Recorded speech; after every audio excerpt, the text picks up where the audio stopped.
मंगना का ब्याह दिया तो बबली मंत्री। नमस्कार दर्शकों, मैं मनीषा कुंडू और आप सब देख रहे हैं सिटी न्यूज सफीदो और समाचार क्रांति 24। स्वागत करती हूं आप सबका। और मैं भी मौजूद हूं बीडीपी ऑफिस सफीदो में। और कल आपने एक खबर देखी होगी न्यूज चैनल पर, सफीदो के हर एक न्यूज चैनल पर, बल्कि मैं कह देना चाहूंगी कि हरियाणा के हर एक न्यूज चैनल पर कल सफीदो में बीडीपी ऑफिस में 45 गांव के सरपंचों द्वारा प्रधान की अध्यक्षता में ताला लगा दिया गया, क्योंकि जो प्रशासन है वो इनकी मांगे नहीं सुन रहा, इनकी सूद बूद नहीं ले रहा। और कल ताला लगाने के बाद आज सभी सरपंच, मैं लाइव तस्वीरों में आपको दिखा देना चाहूंगी, बीडीपी ऑफिस में अनिश्चित काल धरने पर यहाँ पर बैठ गए हैं। और जो इनकी मांगे हैं वो इन्हीं से बात करेंगे, जानेंगे कि कुछ दिन पहले ये चुनाव हुए और अभी हाल ही में जो सरपंचों का चुनाव है वो समाप्त हुआ, अभी तक इनके बस्ते भी नहीं खुले हैं। और ऐसा क्या हो गया कि इनको आज धरने पर बैठना पड़ गया।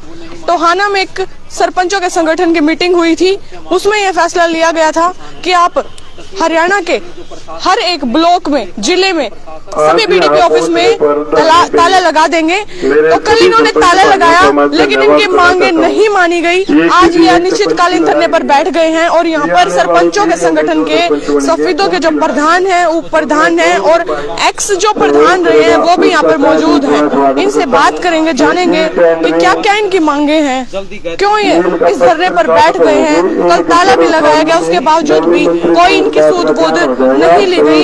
ऐसा क्यों इनके साथ सरकार के द्वारा किया जा रहा है? तो अब बात करेंगे सरपंचों से ही, जो यहाँ पर मौजूद हैं और अनिश्चितकालीन धरने पर बीडीपी ऑफिस सफीदो में बैठ गए हैं। बनाया जाता है, देख के ये भी ठीक है, गांव का विकास करेगा। गांव का विकास बंद करने के लिए जो सरकार की नीतियां हैं, कारपोरेट घरानों को सरपंचों के गांव के जितने भी नागरिक हैं उनके चुनने तक ले जाने का काम कर रहे हैं। पहले भी किसानों ने धरने देकर ये अपने उनका पीछा छुड़वाया था, और फिर दोबारा से ये काम किसानों को करना पड़ेगा। और सरपंच किसानों के बेटे हैं, उनके साथ हैं, बच्चों के साथ, पिता का भी साथ नहीं छोड़ते। ग्रामवासियों में बहुत ज्यादा रोष है इस बात का। और इसी कारण से हम सभी सरपंच, पंच, ब्लॉक समिति मेंबर, चेयरमैन, जिला परिषद, सारे भाई इस बात में रुष्ट हैं। ये सरकार को ऐसा नहीं करना चाहिए। सरकार दिन गुलू दबाने पे तुली हुई है सरपंचों को। एक बार में कोई मंत्री गांव में आ जाए, 2 लाख रुपए कम से कम लगते हैं। वो 2 लाख रुपए कहाँ जाते हैं? तब उनको दिखाई नहीं देता सरपंच चोर है। अब इनको ये चोर बोल रहे हैं, कोई कुछ बोल रहा है, कोई कुछ बोल रहा है। सरपंच अपनी नेक नीति के कारण बन के आते हैं, अपने द्वारा चुने जाते गाँव में।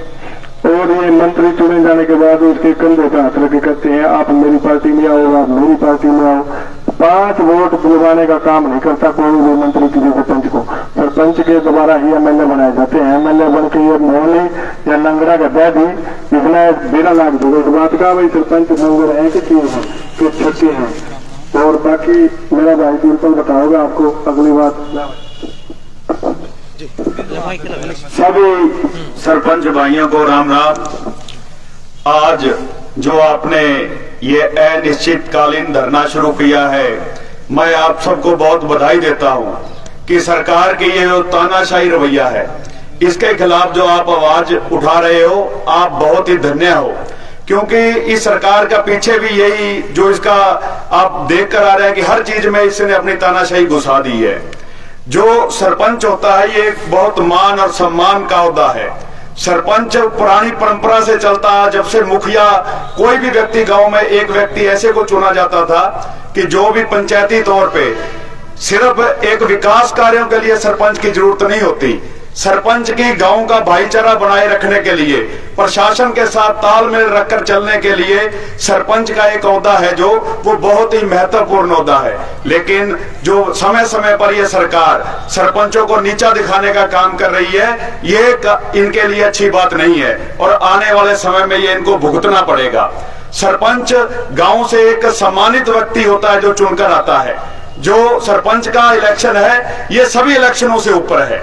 सरपंच बनने के लिए ये बड़े बड़े मंत्री, एमएलए, एमपी और ये मुख्यमंत्री तक बन सकते हैं। जब इनको बोलो किसी गांव से आगे सरपंच का चुनाव लड़े, इनको अपना पता चल जाएगा, अपने अस्तित्व का पता चल जाएगा, क्या लोकप्रियता है आपकी। सरपंच बनना कोई खाला जी का बाड़ा नहीं है, इसके लिए बहुत पापड़ बेलने पड़ते हैं। एक छोटे से छोटी बात पर ध्यान रखकर एक व्यक्ति पता नहीं कितने साल से तैयारी कर रहा है। गांव के अंदर भाईचारे बिगड़ते हैं, या तो आप व्यवस्था को बदलना चाह रहे हैं, हम आपका साथ देते हैं। आप ये सरपंची का चुनाव मत करवाओ, आप सीधे ही कोई किसी आदमी को अपॉइंट करो और वो अपने काम करवाएगा।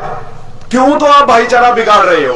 और अगर आपने चुनाव करवाया है और सरपंच को आपने इस ओहदे को समझा है कि सरपंच कुछ होता है, तो बनने के सारी सबसे बड़ी बात यह है कि जो मेरे भाई नए सरपंच बने हैं, इन्होंने अभी तक कोई मीटिंग नहीं करी, इनके अभी तक सिग्नेचर बैंकों में नहीं किए, तो इनको कोई मंत्री जोर बोल रहा है, कोई इनको कुछ बोल रहा है। अरे आपने इतनी शर्तें बनाई, पढ़ाई लिखाई जरूरी करी सरपंची के अंदर, डिफॉल्टर ना हो, ये ना हो, वो ना हो, एक ऐसा नागरिक चुनकर सरपंच आया और जो पूरे गांव में सामान्य तौर पर बनकर आया है, और आप उसको बनने के सारी उसको चोर से संबोधन कर रहे हो, तो ये आपके लिए बहुत शर्म की बात है। मैं ये कल भी मैंने कहा था, एमएलए बनना कोई बड़ी बात नहीं है। एमएलए तो आप दिल्ली में देखा, रिक्शे वाला एमएलए बन गया, राह चलता आदमी एमएलए बन गया। तो ये भाग्य की समय की बात होती है। आप वही व्यक्ति हो जो आज सरकार में बैठे हुए हो। आपको कौन जानता था? आप गली गली में बैग उठाकर घूमते थे।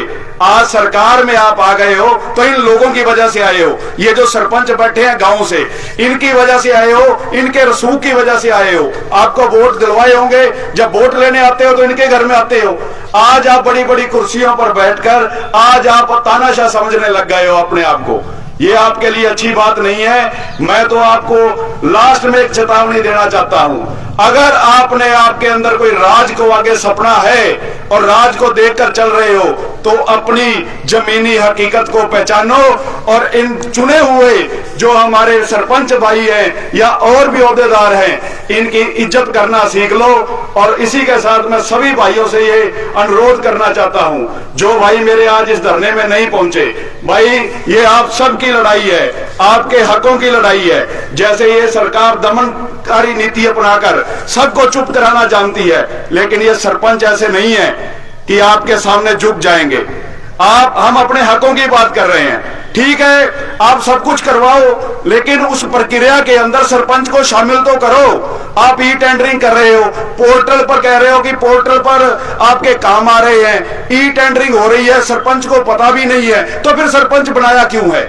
कल को जब गांव के अंदर जमीनी हकीकत का आपको पता नहीं है, जब ठेकेदार गली बनाने लगता है, तो जमीन की जो हकीकत होती है वहां पर जाके 100 तरह के लफड़े होते हैं। कहीं गांव का भाईचारा होता है, कहीं नाली नहीं कोई निकलने देता, कहीं कोई ईंट इधर कर रहा है, तब ठेकेदार बीच में ही काम छोड़कर भागता है और तब सरपंच की जरूरत पड़ती है। और मतलब अगर बाद में सरपंच की जरूरत आपको पड़ती है, तो आप पहले ही सरपंच को इस प्रक्रिया के अंदर क्यों नहीं रख रहे? क्यों गांव के विकास कार्यों को बाधित कर रहे हो? क्यों अपना अहंकार के साथ सब कुछ गवा रहे हो? भाई ये परंपरा शुरू से चलती आ रही है, आप इसको बनी रहने दो। इसी में आपकी भलाई है और सबकी भलाई है। और ये मेरे भाई 3 बार के यहाँ सफीदों से ब्लॉक के वकील एसोसिएशन के प्रधान बाहर के रहे हैं। ये सरपंच चुनकर मेरा भाई आया है, एक ऐसा सम्मानित व्यक्ति, और उसको आज आपने सबको इनको भी साथ में चोर बनाकर यहाँ धरने पर बिठा दिया। जो समाज में अच्छी प्रतिष्ठा रखते हैं, चोर तो पता नहीं आपके ये मंत्री संतरी, अब किस किस का नाम लो, चोरों की गिनती है, सारे चोर भरे हुए हैं लगभग। आप इनकी आय चेक करो, जब ये एमएलए बने थे इनके पास क्या था और आज क्या है। बात करते हो आप बड़ी बड़ी, हमारे को चोर कहने से पहले अपने गिरेबान में झांको। तो ये जो सरपंच है ये कोई छोटी ताकत नहीं है। आप सरकार को मैं आज सफीदों से ये इनको चेतावनी दे रहे हैं कि आप अपनी हरकतों से बाज आ जाओ, नहीं तो एक ऐसा आंदोलन उठेगा। ये सरपंच होने के साथ साथ किसान के पुत्र भी हैं। अभी तक किसान आपके काबू में नहीं आया, किसान को आप दमन करने की सोच रहे हो, लेकिन ये उनके बेटे हैं। आप उनकी राजनीति खत्म करना चाह रहे हो कि किसान की आवाज भी आगे ना पहुंचे, उसका बेटा सरपंच क्या कुछ भी ना बने। तो ये आपकी जो गलत नीतियां ये नहीं चलेंगी, और इसका जवाब हम बखूबी देना जानते हैं और देंगे। मैं अब अपने भाई से कहूंगा जो हमारे प्रधान रहे हैं 3 बार सफीदों बार एसोसिएशन के, वो भी अपने विचार रखे। भाई नमस्कार जी। मैं सबसे पहले तो यहाँ हमारे इस आंदोलन में आए मीडिया कर्मी साथियों का यहाँ पहुँचने पर स्वागत करता हूँ, और प्रधान श्री नरवैल सिंह जी की अध्यक्षता में आए सभी 45 गांव के सरपंचों का यहाँ पहुंचने पर मैं धन्यवाद करता हूँ। गांव के लोग सरपंच चुनते हैं किसी उम्मीद के साथ, ऐसे व्यक्ति को सरपंच चुनते हैं जो उनके काम कर सके, उनकी बखूबी अध्यक्षता कर गांव को विकास की ओर ले जा सके। गांव में अगर 2 लाख रुपए ही लगवाने हैं तो ये 45 के 45 गांव के जो सरपंच है ये अपनी जेब से लगाने की हिम्मत रखते हैं। 2 लाख रुपए अपने पैसे से गांव में लगा सकते हैं ये। अगर इससे ऊपर की इनकी पावर नहीं है तो क्या जरूरत है सरपंच जी का इलेक्शन लड़ने की। 2 लाख ये अपनी जेब से देकर गांव का काम करा सकते हैं। गांव इन पर विश्वास करता है, ये हमारे गांव की तरक्की कराएंगे। गांव की रूपरेखा भली भांति सरपंच जानता है, भाई मैंने कैसे काम कराना है, कहाँ पैसे लगाने हैं। प्रशासनिक अधिकारी अपनी इच्छा से पैसे लगाएगा, सरपंच को पूछा नहीं जाएगा तो फायदा क्या है सरपंच बनने का।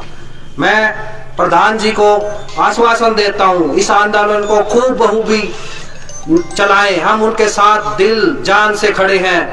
मैं सभी सरपंच भाइयों से आग्रह करता हूं, एक बार जोरदार आवाज लगाए, सरपंच एसोसिएशन जिंदाबाद जिंदाबाद जिंदाबाद। हम प्रधान जी आपके साथ हैं, इस लड़ाई को हम बखूबी लड़ेंगे। धन्यवाद। एक बार 8 मांगे हैं जो वो सरपंचों की, और बता दो। इसमें जो प्रधान जी आगे आ जाओ, जो हमारी 8 मांगे इसमें रखी गई है, उसमें सबसे पहले तो ये थी कि जो इन्होंने राइट टू रिकॉल, जो इन्होंने ये कानून लेकर आए हैं, ये बिल्कुल ही अनुचित कानून है।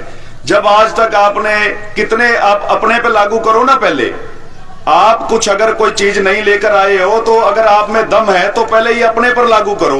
आज आप दोबारा से राइट टू रिकॉल में आप खाली एक ऑनलाइन सर्वे करवा कर देखो आज आपकी सरकार का बहुमत कितना है तो आपको पता चल जाए।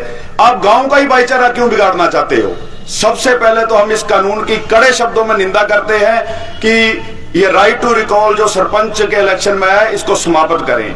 दूसरा जो ई टेंडरिंग है इसको बिल्कुल समाप्त करें। ये टेंडर दें लेकिन एक ऐसी प्रक्रिया अपनाएं जिसके अंदर सरपंच के साथ लेकर उसके टेंडरिंग की जाए। और मतलब जो 25 लाख तक के कार्य हैं जैसे पहले है वो सरपंच की देखरेख में उसके टेंडर जो भी करने हैं सरपंच के मौजूदा सरपंच से उसकी रूपरेखा तैयार करवाकर, साथ जेई है एसडीओ है वो टेंडर करें। उसके बाद करना है तो हम मना नहीं करते टेंडरिंग से, और ना ही हम कुछ ऐसा करना चाहते हैं, लेकिन हम ये अपने मानदेय की बात रखना चाहते हैं। विकास कार्य आप अपने से करवाना चाहते हो करवा लो, हमें कोई दिक्कत नहीं है, लेकिन जो हमारा मानदेय है आपको इस बात के सोच के भी शर्म आनी चाहिए। क्या एक सरपंच का मानदेय 3000 रुपया होना चाहिए जो आप गांव की एक एक आदमी की आवाज उठाकर चंडीगढ़ तक घूम रहा है? क्या देते हो आप उसको? कोई टीएडीए देते हो या क्या देते हो? और आपने एक व्यवस्था ऐसी बना रखी है कि आप सरपंचों को जानबूझकर चोर साबित करना चाहते हो। हम इस व्यवस्था को बदलना चाहते हैं। हम मान सम्मान से आप हमारा मानदेय करो और हम बिल्कुल ईमानदारी से अपनी प्रक्रिया जो आपने प्रक्रिया अपनानी है हम उस प्रक्रिया का साथ देंगे, लेकिन आप हमारा मानदेय तय करो। एक व्यक्ति है, आप यहां से कोई भी बात हो जाती है प्रशासन की, एसडीएम दफ्तर से फोन जाता है सरपंच साहब के पास आदमी जा रहे हैं, रात को कोई थाने से फोन जाता है सरपंच साहब के पास आओ जाओ, मतलब कितने कार्य हैं, हर व्यक्ति सरपंच से जुड़ा हुआ है। तो आपको नहीं चाहिए कि उसका मानदेय कितना होना चाहिए, और आप खाली उसको चोर चोर साबित कर रहे हो।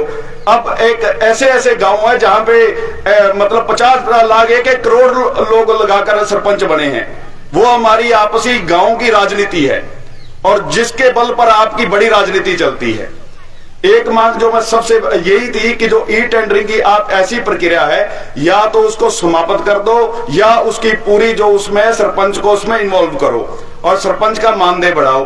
अब बीपीएल का सर्वे है, सरपंच के सारी जिम्मेदारी सरपंच के ऊपर है, लोग नहीं जानते कि ऊपर कौन बैठा है। आपने पात्रों को अपात्र कर रखा है, अपात्रों को पात्र बना रखा है, क्या प्रक्रिया वो आपकी? उसमें सरपंच की जिम्मेदारी तय होनी चाहिए उसके अंदर भी। आप ये जो प्रधानमंत्री आवास योजना है 6 साल से आपने एक भी गरीब का मकान नहीं दिया। उससे पहले लगातार मतलब हर गांव में 6 महीने के अंदर 20